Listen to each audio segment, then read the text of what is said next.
Kumusta, magandang umaga po sa ating lahat mga ka-farmers, mga ka-viewers from Luzon, Visayas at Mindanao. So umagang ito ay uwi na po ako no sa aming probinsya dito po sa Pagadian City no, sa Zamboanga del Sur mga ka-farmers. Kung saan dito din ako natutong magtanim simula ako'y bata pa hanggang sa ganitong edad. So yun po mga ka-farmers, pag uwi natin kita tanaw pa rin natin ang mga pananim no sa ating mga kaibigan. So dati mga ka-farmers, yung taong nagtatanim din ay tauhan din natin na kita mismo ang nag-provide ng mga seeds, mga buto. So ngayon mga ka-farmers, kita na natin may tanim na sila. Nakakatuwa po mga ka-farmers no, napakagaling nila. So yun ang taniman po niya ng ampalaya, yung nakita natin kulay puti kasi ang gamit nila ay Atlas Tatwine. So sa gilid na po ito ng taniman ng palay. So ito po ang aming lugar no, o mga ka-farmers. So dito ako lumaki, yan.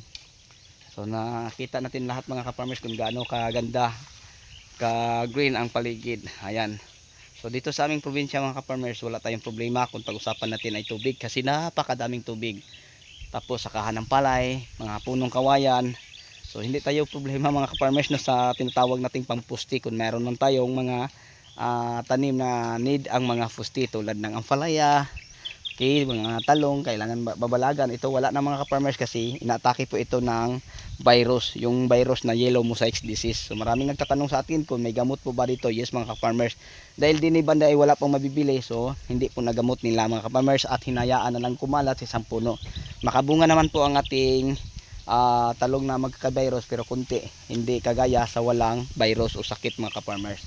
So ang may share ko po sa inyo, kung halimbawa ay available na sa iyong lugar ang atal virus transmitted, pwede natin siyang gamitin para sa yellow mosaic disease, sa talong, sa sili, pwede din, or sa mga pamamarako sa kamatis, pamamarako sa ampalaya, pwede din gamutin mga ka-farmers no, sa atal virus transmitted ang mga virus. Ayan mga ka-farmers, so catcher pro pa din ang gamit nila. So dito mga ka-farmers sa aming lugar ay napakalawak po no, ang taniman po ng mga falay. Ito yung mga falay din mga ka-farmers oh. Napakalayo hanggang doon. So tingnan nyo. So yan po mga ka-farmers. Napakaluwang. Yan. So hanggang dito doon pa mga ka-farmers. Ilang barangay mga ka-farmers no. Sobrang lawak po din ang mga ano po, taniman ng palay pati gulay mga ka-farmers. Ayan. So ito, nagka-virus po ito.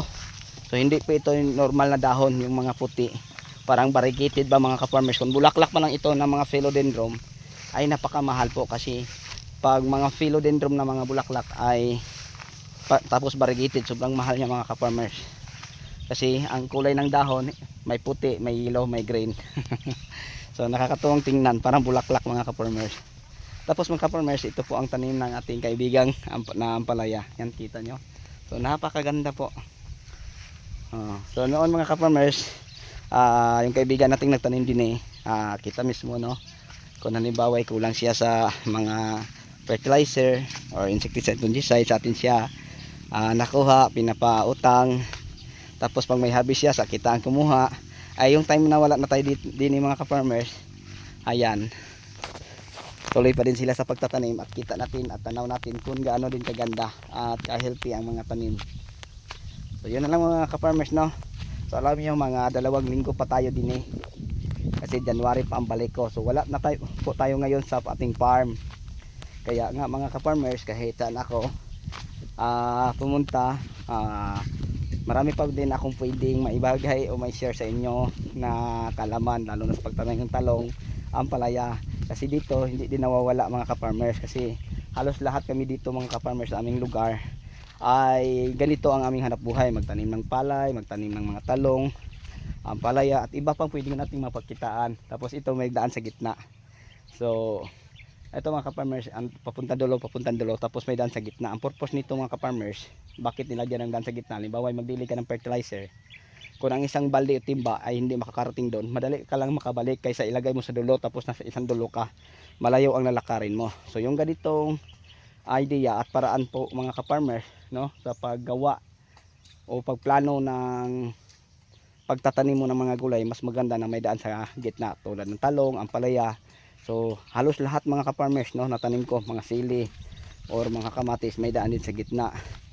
Para kung halimbawa may kunin ako sa kabilang linya, madali lang pong malapitan gamit ang nilagay natin 1 meter space sa gitna. So yun po ang daanan o daan natin para madali lang po tayong makakarating. Okay, so yun po, napaka healthy at napakataba. So ang variety ng ampalayan niya ay Galaxy Max mga ka-farmers. Ang Health to Health 1 meter, ang Nuroturo 2 meters, tapos labis ng 2 meters, mga isang roller siguro ang labis na 2 meters sa Rotoro niya. So yun lang po, no, mga ka-farmers, mga ka-viewers. Kung may mga tanong man kayo patungkol sa mga insecticide, fungicide, foliar or mga fertilizer, pakivisit lang po sa ibang mga video kasi marami na po tayong mga video tungkol dyan mga ka-farmers na makakatulong po sa inyo. Okay, so sa inyong lahat, bago tayo magtapos, mega love shoutout po sa mga bago nating mga followers, sharer at commentator. Okay, so hanggang dito na lang po, no. Maraming salamat po. Bye bye at mabuhay po tayong lahat. Thank you.